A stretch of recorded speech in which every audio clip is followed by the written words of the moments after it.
No agendas, no one-sided talk. The talk of the town on 100.7 FM, WUTQ. 9:55 with Dave, Jay, and Sam. Welcome back. Lots of talk about the downtown location for the hospital. We had Frank Elias in earlier this morning, our former broadcast colleague, very successful local business owner with Utica Roasters in Bag Square. He had his own feelings about the downtown hospital location, and another man with some outspoken views on that is Jim Brock from the Jim Brock Insurance Agency. Jim, welcome back to the show. How are you? Good morning, Dave. How are you? Good, and Jay here in the studio with me. What's up, Jim? Appreciate you calling in. Yeah. How you doing? Good. We've got. Listen, I just wanted to update your listeners. We're pretty excited. Our website is now up and running, which is www.nohospitaldowntown.com. There's some interesting articles, and one thing I wanted to point out to your listeners, which I don't know whether we should laugh about or be concerned about, maybe both, is that when they announced the location of the blocks they were going to demolish and they printed it in the paper, they indicated it encompassed 34 acres.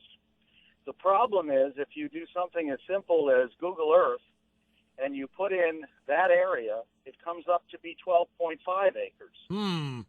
So it begs the question, if something as simple as the acreage that they intend to demolish is incorrect, what other numbers are incorrect in their analysis of wanting to put this hospital downtown? All right, well, very good deal there. And you've got your website now. I see that you've taken that grassroots level from Facebook onto the Internet as well. And we're going to take it to the general public who may not be computer savvy on Fridays, starting very soon at 5 p.m. at the Utica Library. Our citizens can gather and discuss this issue. We've got a lot of people on board, from former Mayor Tim Julian to the Assemblywoman Claudia Tenney to the number one realtor, John Brown. All of these folks are very troubled by not only the process, but certainly by the location.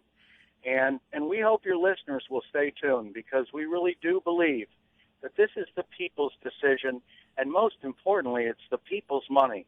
Don't let any of the political class tell you we're giving you something. They're just returning our money to us. And let's have a voice in where that money is spent and how it is spent. Jim, we have scant time left on today's show, but we welcome your comments tomorrow and into next week as well. I know that the downtown location was announced, but still pending a feasibility study, as you well know. So they may find out some of the math you were referring to at the top of the call there might not work out. We'll have to see what the results of the feasibility study are. We'll be very anxious to look at that. And Jim, who owns... Dave, the silver lining in their press release is that the board also approved the St. Luke's campus, indicating that if it is not feasible downtown, it will go to where many, by the way, of the board members would like to see it go, which is the St. Luke's campus. Almost double the space they are looking for the downtown campus. They have 60-plus acres there at the St. Luke's campus. Not only that, the synergy with Utica College, the announcement by the president that he wants UC to become UU and have a medical program. What a marvelous opportunity we could, in fact, have. Well, President of UC, Todd Hutton, is on the board for the hospital, so that's pretty interesting. Jim, who owns the website nohospitaldowntown.com, and who's updating it? Well, we have a number of people who, as you know, we're now, I think, approaching 370 on our Facebook, hashtag #NoHospitalDowntown, and we have a number of people contributing to that effort. So it's really exciting, and seeing people get motivated really gives us some hope that we can convince these folks to do the right thing.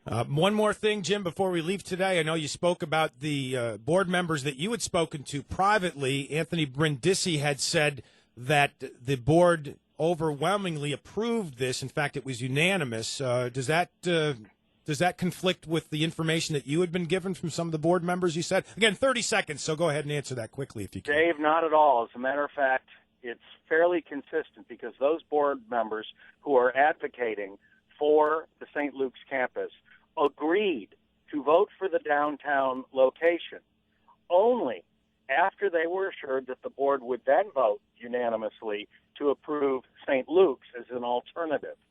So understand, these board members do not believe it's going to be feasible downtown, and that it will ultimately end up where they would like to see it and where it's most prudent to be put, which is on the St. Luke's campus across from the future University of Utica. All right. Well, Jim, thanks for your comments. Always welcome. We'll talk more about it in the weeks to come, I'm sure, and you're always welcome to come on the show.